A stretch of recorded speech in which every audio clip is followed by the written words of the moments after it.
If you're watching this video, thank you for your interest in the CBDB project.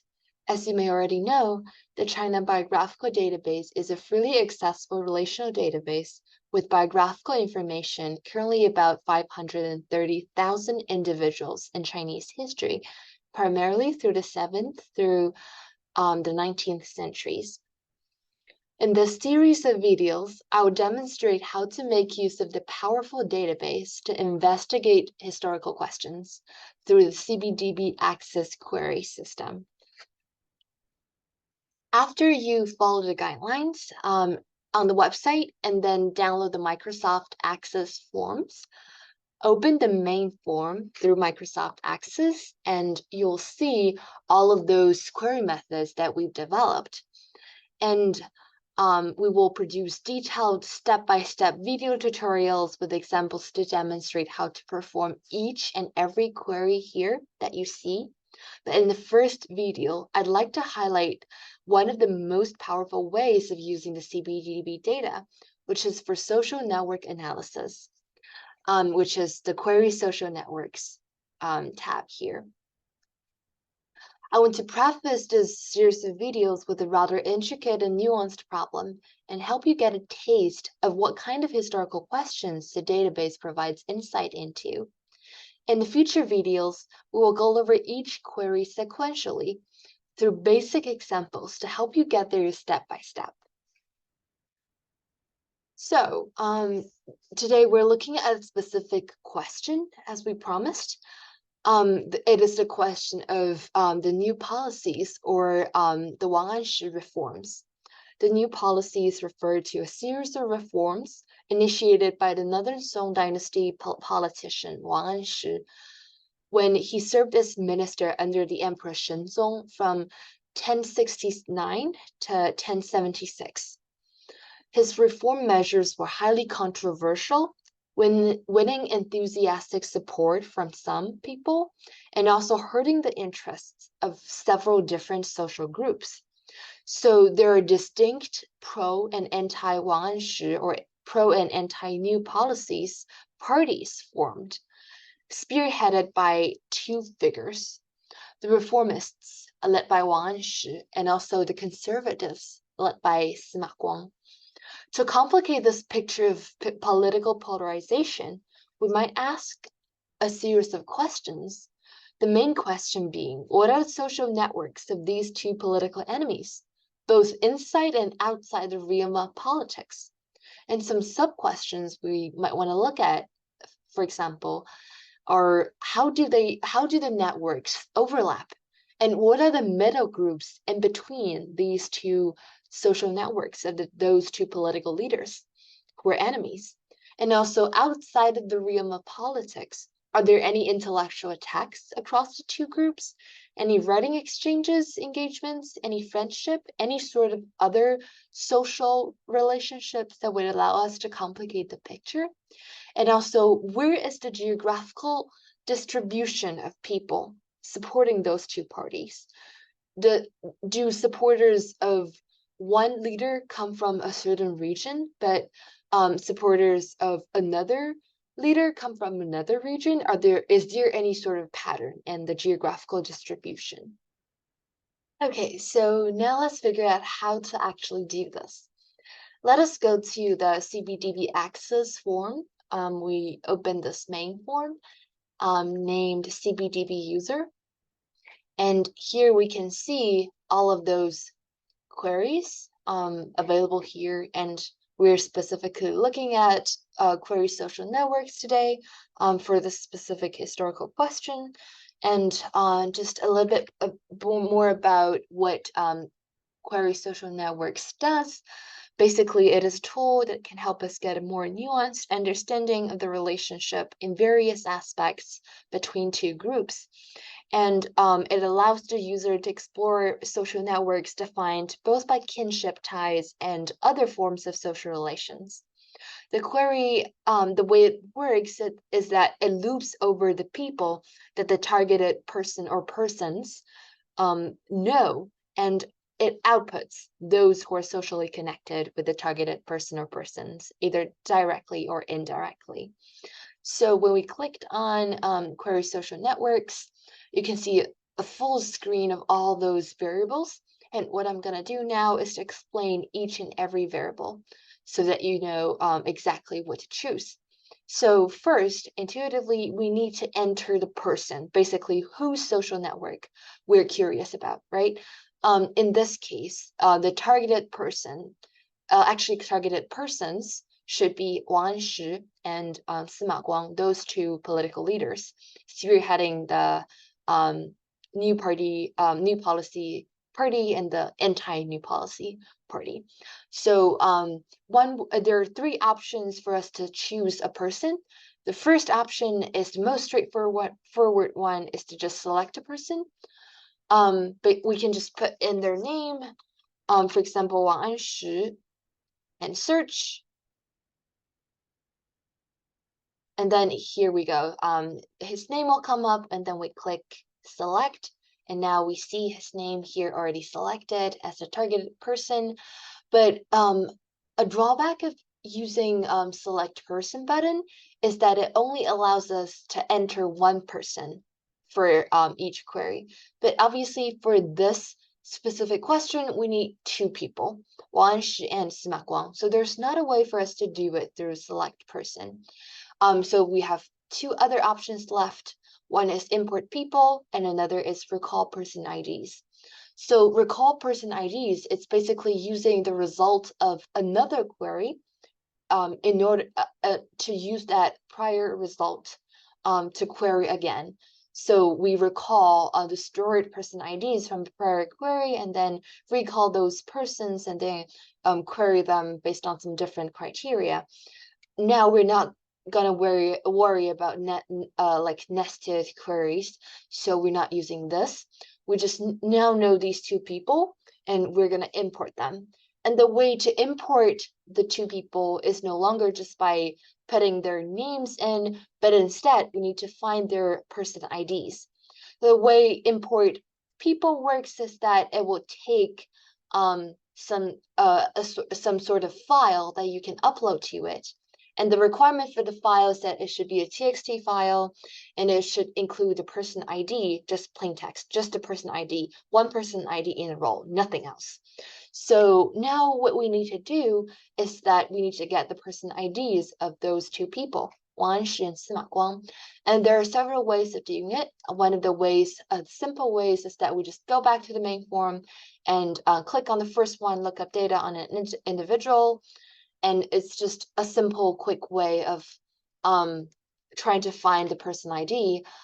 We can enter Wang Anshi here, we search, and it's just very straightforward. We see the person ID here.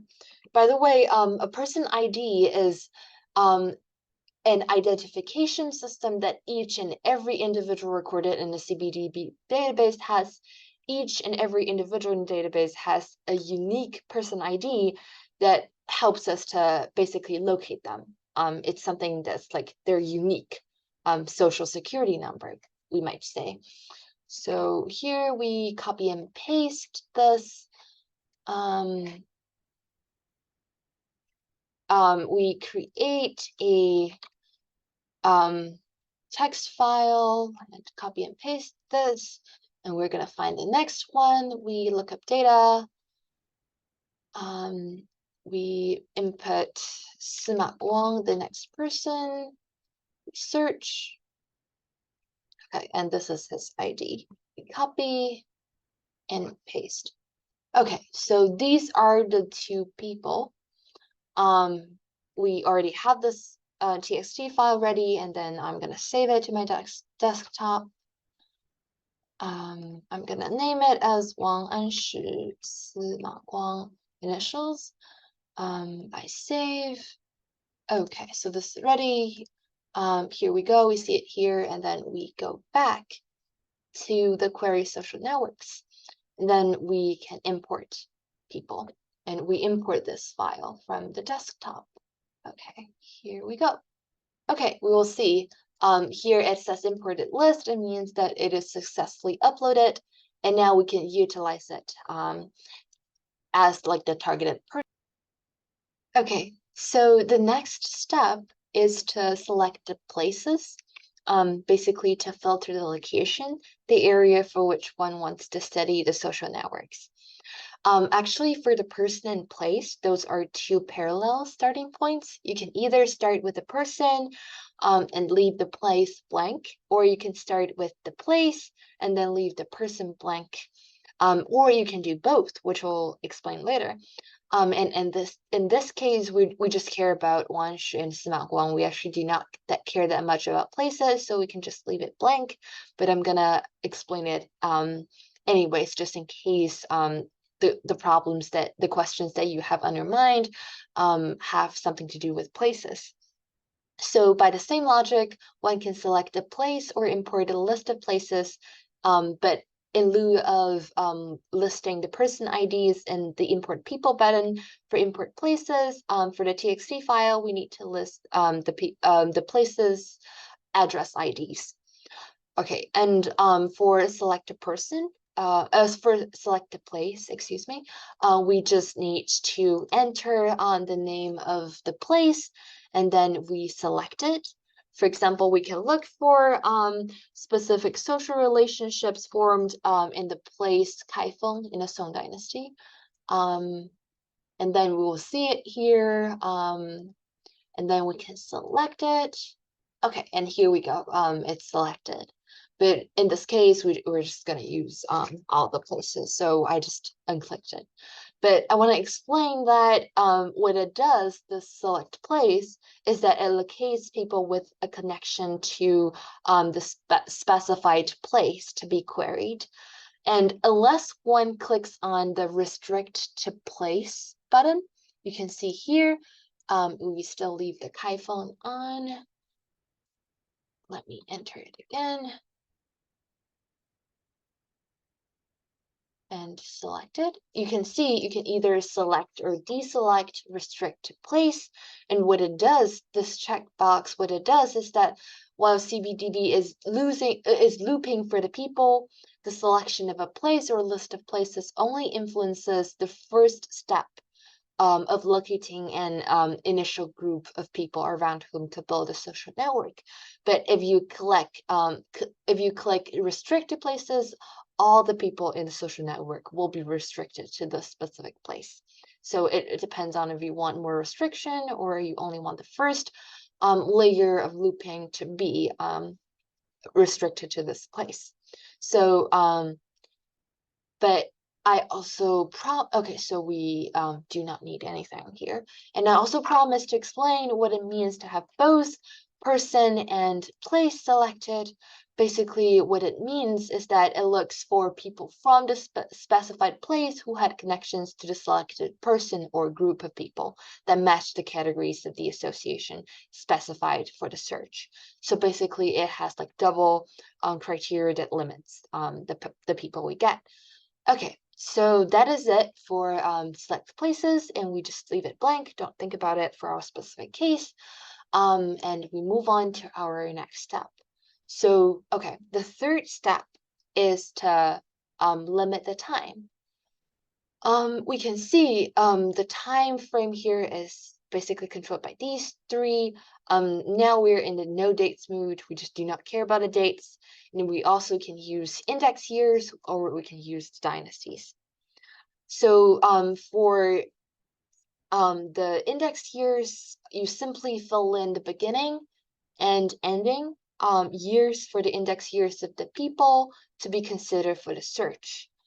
So I want to explain what index years mean in CBDB.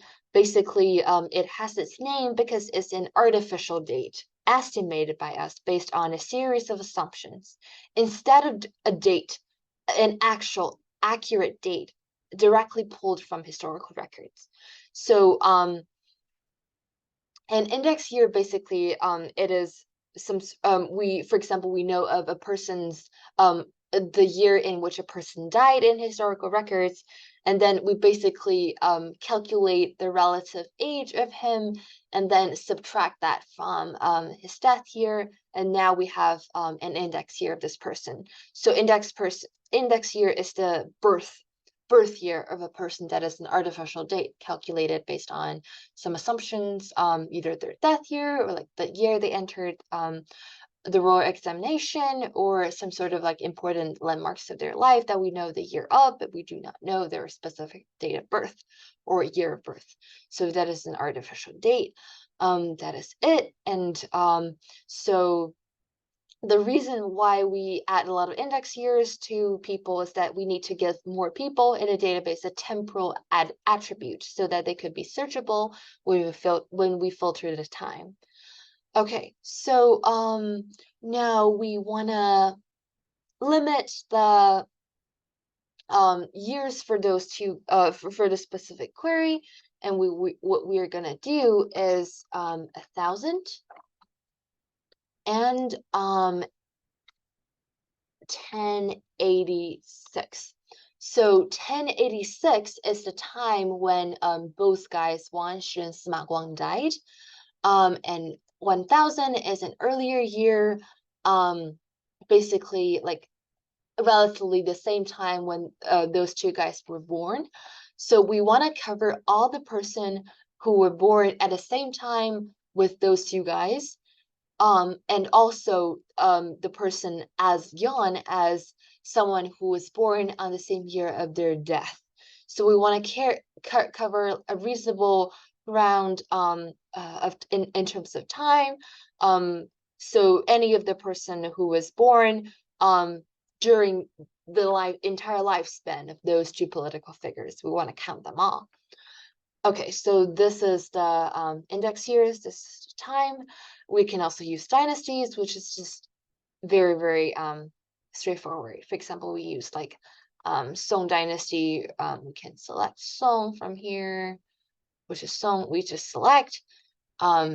We do not need dynasty here. We just need index years. But if we want to just limit it to a more general dynasty, like several hundreds of years, you can just use dynasties. You do not need that specific years. Okay, so now we figured out the person, the place, and also the time period. Next, we need to select two very important metrics: the node distance and the maximum number of iterations. So basically, there are the two matrices here. These have something to do with the fundamental logic behind how the social network runs. I'm going to briefly explain it, although we don't need to change a lot of it. Okay, just to show you an example, think of a social network as a tree and each individual in the network as a node. The node distance that we just mentioned basically means the number of links between any person in a network and the people you put in the select people as the targeted person or persons.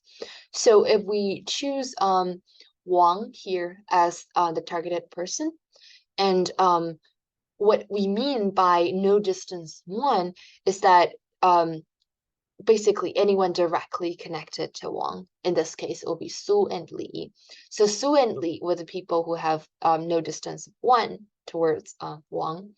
And for node distance equals 2, that basically means like friends, or basically like mom's mom, all those sort of relationship. So friends, anyone connected to Wang through someone else. We can see here Liu is 1, right? And also Cai is 1, right? And also Zhang is 1, right? So, oh, sorry, I did not mention that Qing was also someone who is connected to Wang with a node distance of 1. So, in this case, Liu, Cai, and Zhang, these are all people who have node distance 1 with Wang. So you can get a sense of what node distance means in terms of social network as a tree and each individual as nodes. So basically, how many links, how many edges, like each line here represents an edge, how many edges there are between this person in a network and the targeted person. Now that we understand what node distance means, I want to clarify several points, which is if one selects a person to start with, here just now select person, then all the distances are measured from that specific targeted person.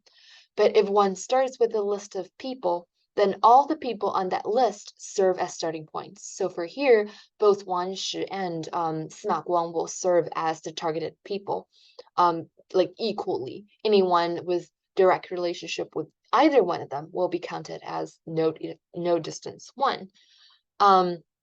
And also, if we start with a place or list of places, then the people initially identified as associated with that place or those places serve as starting points, from whom we can calculate the node distance between people in a network and them. Okay, so we need to note that the number of people found by the search procedure can grow exponentially with the increase in the node distance. We want to make sure that the network won't always keep expanding and more irrelevant people just keep showing up in the network. We don't want that to happen. So we usually limit the max node distance to usually below 3. And in this case, we want to directly look at people who are directly connected to Sima Guang and Wang Shi. So we set it to 1. We do not want it to be extremely huge. We want to limit the scope of the result. Okay, and that is it for max node distance. And then we have max loop, which is also a tricky concept to deal with. Basically, it counts how many times the query iterates through the list of people, basically iterating to make sure that we don't miss any people in a network. It's more on the side of the algorithm for the social network, and it helps with the precision, but it is not a big deal for us to limit. So because a very huge loop count can make the system very slow, we usually just leave it as the default, which is 10. We just do not touch it that much. Okay, so now we have all of those metrics set up. Next, we're gonna select what kind of social network we want to look at. So here we can see all of those. There are so many different kinds of networks, which is one of the powerful things about social network query. It allows us to query so many different sorts of relationships. First, I sort of want to deselect everything and just want to go through what are the categories and what we really want. So there are a lot of large groups of categories, including friendship, family relation, finance, medicine, military, scholarship, including all of those subcategories, politics, writings. In this specific case, what we want to include is let's say friendship. We want to see what are the like friendship between those political enemies, like outside the real politics, what their personal friendships are. So we include that. We do not want family, we do not want religion, no finance, no medicine, no military. We do want to look at a lot about scholarship, what are their like scholarly engagement. We do want to look at politics, but we do not want to look at opposition. We want to look at their connection or with each other. And also we want to look at writings. So one way is that we just select all of those, but we can also sort of play with it and then like deselect some of them depending on our specific research needs. But now I'm just gonna start with all of those metrics and just include all of them. And I do not want to include kin. We want to find, because the final step we need to do is select types of kin and also to select female and male. We do not want kin here. We do not want any family member, as we did not enter here. And we do want to enter both genders, female and male people in this network. So we just click them. Okay, I think we're ready to go. Yes, I think we're ready to go. We can just run the query. We have the person, we have the place. We do not need the place actually. We have the dates. We have the max node distance. We have the loop. We have sorts of types of relations we want to look at. Everything seems all set. Okay, so we just run the query. Where we run a query is just to click on this button. And then presumably it has finished running the query, and what we need to look at is the three different output forms. So there are three different output forms, and they each represent the data we get in slightly different ways. The one in the middle, people in the social network, just obviously, that shows people. So each of them is a different people. Each a different person. There's no repetition here. Basically who are involved in the network, while the first and the third tabs, social network relationship and relations aggregated social relations, they show how people are involved in the network. Basically, each record entry is a relationship between the two people. And for the aggregated social relations tab, it just has one record for each pair of people that gives the number of relations between them. So, for example, we can see here, so they're based on a specific relationship. And for example, we can see between Chao Buzhi and Fan Chunren, their relationship is multiple associations emerged from not that helpful, but we can also have some very specific examples.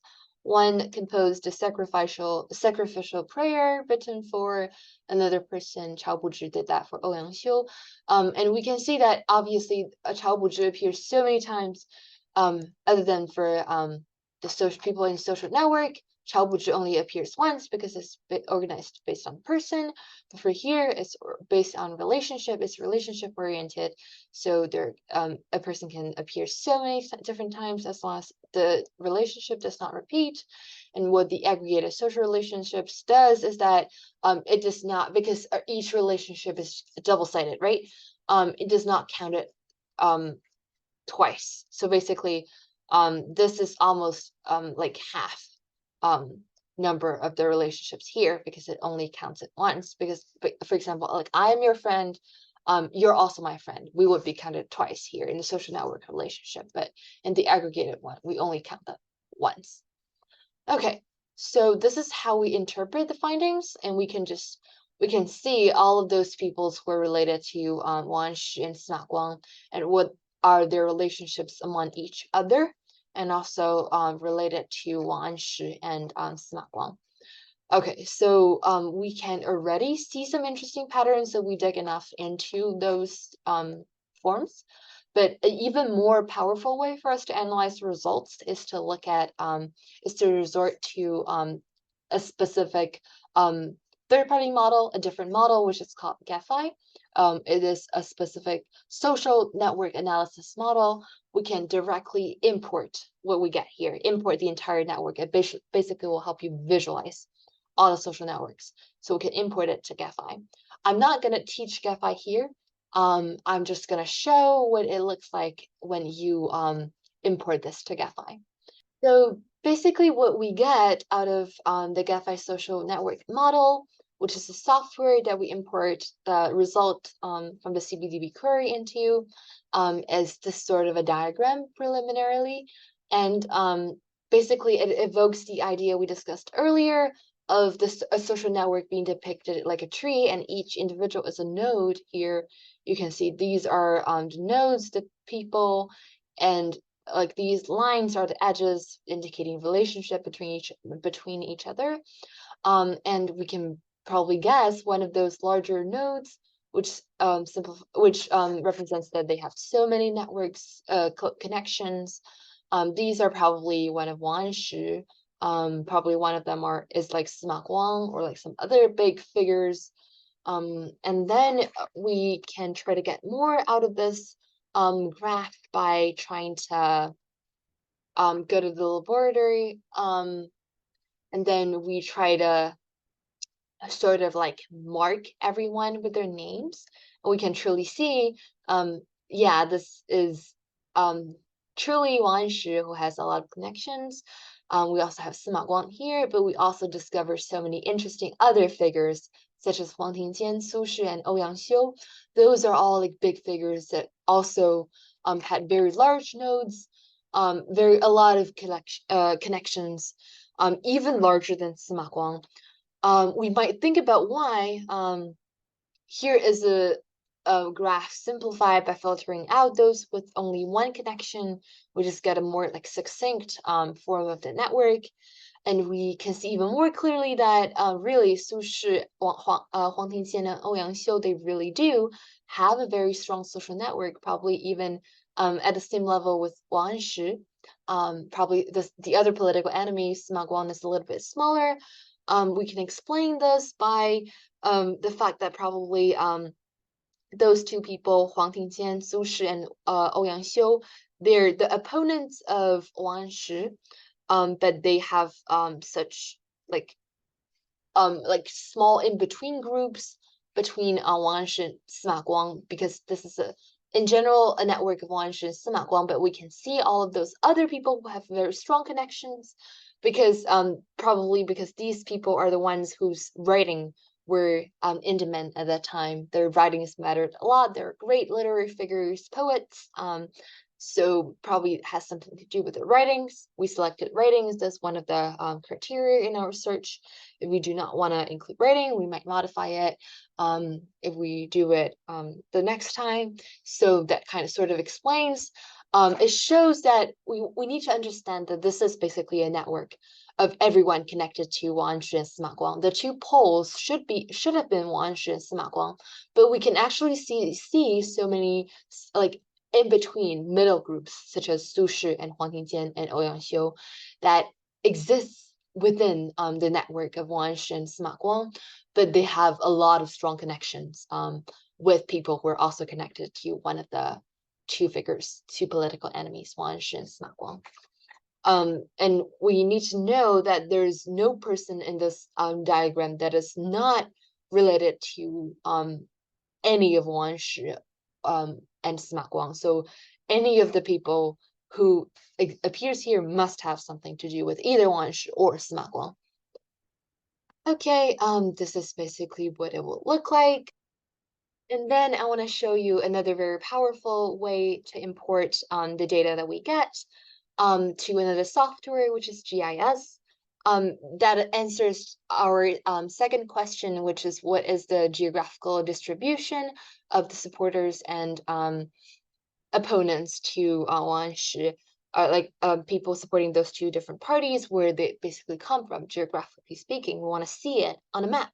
We want to visualize this the same way as we visualize the social network in GEFI. So what we're gonna do is that we save it to GIS. Basically, what it does is that it saves the index place, like basically where each person in the network, where they're from, their index place, and they save their XY coordinates on the map. And then we will get a visual picture, like basically where they are on the map. I'm not going to teach GIS, but I am going to show what you're going to get. And basically, this is what you're going to see. And for here, we can mark the two groups separately, people related to Wang Shi and people related to Sima Guang. And we label all the people related to Sima Guang, people who support Sima Guang, with those sort of the green color. And we mark people supporting Wang Shi with the red color, and we can see where Sima Guang and where Wang Shi are, where their supporters are from. We can see first for Sima Guang supporters, they're more from like the northern area, which is in line of some of existing scholarship on this topic. They basically argue that for the more conservative forests, they come from the northern part of China, and then for the reformists, the Wang Shi party, a lot of the supporters come from the southern region, and we can see if that is really the case. And by the way, the size of the circles here, basically they they represent the number of people from this region. So like the largest one, they're like 13 to 14 people coming from this region supporting Smakwang. And for these ones, probably there's just one person coming from these areas. Okay, so these are Smakwang supporters. Let us see what Wanshi's supporters look like in the map. Okay, here we go. Actually, you can see that there are a lot more supporters coming from the southeast coast coastal region who support Wanshi, and actually we can which is in line with the existing scholarship, and we can also try to put them together. Now we can see if we select both Smaguang and Wanshi, we will be able to see where both of their supporters come from. Basically, it's diagram here. We'll get a very clear sense of basically where they're from. It's very visual, geographical distribution of those people supporting those two enemies, supporting those two parties, basically. Okay, so these are a couple of ways where we can sort of import the results of this social network query to apply them to different softwares like GetFi social network models or GIS model, QGIS models, and CBDB, which a nice thing about it is that it has a direct link toward it. As long as you've installed GIS and GetFi models, you'll be able to directly import your output into it. So this is sort of the first video demonstrating how the social network query empowers research into humanistic questions, historical questions of visualizing the social networks and also identifying where the people are coming from. One thing I really, really like about it is that it's really, really visual. It can really tell you, it can visualize things, and it can show those connections in a very comprehensive way. So this is just one example, and we will please keep posted. Stay tuned, and we will update the video series to present all of those other queries in the CBDB access form. And that's it. Thank you. Thank you so much for your time. Thank you. Looking forward to see you next time.